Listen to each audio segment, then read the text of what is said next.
So I'm taking my fuel pump apart, and I'm gonna go see what Allison thinks about these. If they're the new style, the old style, or what I got going on. But they look pretty clean, just a couple of marks on them. And they come out this way, this big groove faces towards you. Clean that out real good, and I know at least we're replacing these, but I don't know if we're gonna need plungers and stuff too, so let's go check with Allison. But they look pretty clean, but the inside of this one's moving. This metal part, copper part's kind of moving on me, so let's see what we got going on with the fuel pump. Let's go find Allison. Can't tell you how much God loves you, man, because this could have been a nightmare. So this is an old style roller, right? This isn't supposed to move. And what happens is when it starts moving, then it locks this down. And when it locks this down, it takes out the camshaft and the fuel pump itself. And they'll eat it, and then they'll send metal to the whole engine. So Justin got really lucky that this... So I just walked over and asked her, so do I need to replace these? And I started wiggling it back and forth, and she's like, you just got super, because this one doesn't move. Yeah, they're not supposed to. So that one doesn't move. That one slides. Go. So we, guy was saying, hey, you need to get the hay guy. And yeah. I'll so show y'all. We'll show the new ones in a second. So we stock these normally. That's the new part number. So that's 2250 I have, but does it work for 2350? Yeah, the rollers do. The only thing that's different is the plungers. It's like, yeah, the ceramic ones, you have to make sure you get the right one for what engine you have. And the ceramic is that thing that was moving. The ceramic is actually what's in your fuel pump head. Oh, okay. Yours is it ceramic, but I'll show you what I'm talking about. So there's an updated version? Yeah. And so you can tell by just looking at the head. So in the head, oh, dude, you have them. Bro, you are living by faith, man. I have ceramic? You have ceramic. Oh, my You are goodness. living by faith. So this those right are supposed here, to be metal. oh, it's actually Like a titanium? titanium, but this is porcelain. Wow, we should. So when I bought the truck, we should have popped that open. But since this wasn't painted, we thought it was already done. So don't ever think, guys. But this is a little learning lesson. If you got white sticks in the middle of your Anytime springs, you buy a truck, this is the first thing. I don't care if they told you, yeah, I had it updated, because the service bulletin, it only replaced these in the very beginning. So it didn't talk about the rollers. wow. But a lot of times these start cracking. And that's but yours made out isn't. of porcelain. It's made out of porcelain. Why would they do that? Who knows? Yours isn't cracked yet, but wow. So I had my fuel pump was about to go bam. Yeah. So this is the new style. They do move. Okay, so they slide back and forth on purpose. But it's made out of different material. And like I said, if you buy a truck, please get Check your these. fuel pump checked. That was one of the biggest things that was a failure for this ISX was the fuel pump. Everyone says check that. Wow. Okay, well we got lucky, guys. Fuel pump failure prevention, I guess we'll call this video on Allison's channel. The one that I did the video on, you seen how that fuel pump was messed up. Do you know what you can do with that? Yeah, you're good. But you got lucky. Got lucky. Guy was watching over the fuel pump. Yeah. Whee! All right, we'll switch those out, guys.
Guys, so we're gonna do a little speed up of the whole rack that I already did, but on the last one I want to be able to show y'all so y'all can see how it's done.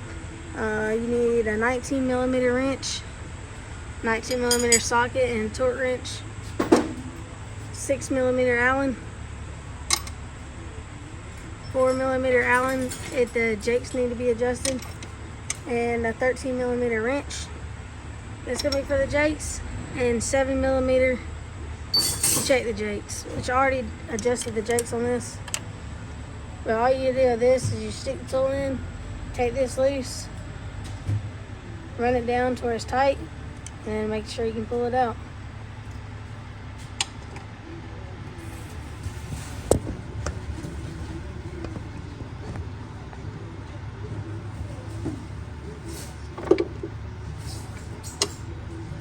So this is a 27 thousandths.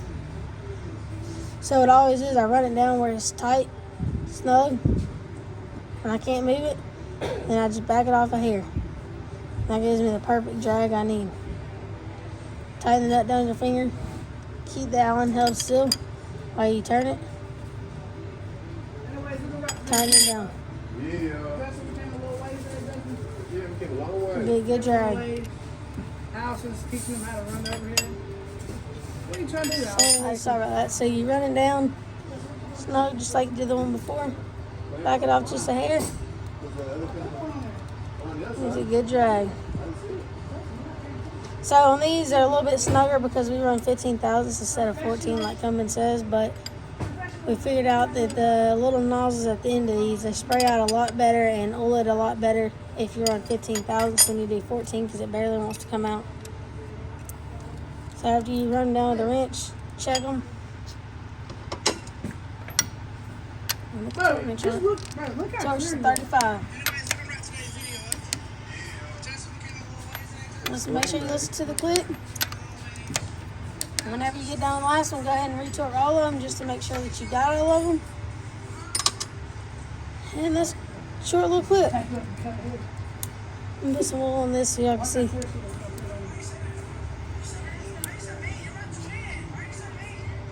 See how it pulls it right off?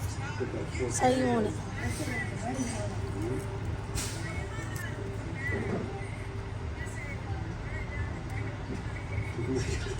So make sure they're all like that, and you'll be good to go. If y'all got any questions, feel free to call me. I'll answer anything I can. We're actually on C right now on the harmonic balancer. There's A, B, and C. A is 1 and 6, B is 2 and 5, and C is 3 and 4. So make sure you know where you're at. We're on C. And these two are loose. So this is the one we adjust, and it's number 3. If you look, number 4, this one's tight, you can't move it at all. So now this is the one that you adjust. Yes, this is Justin's truck. I got the pleasure to run his overhead.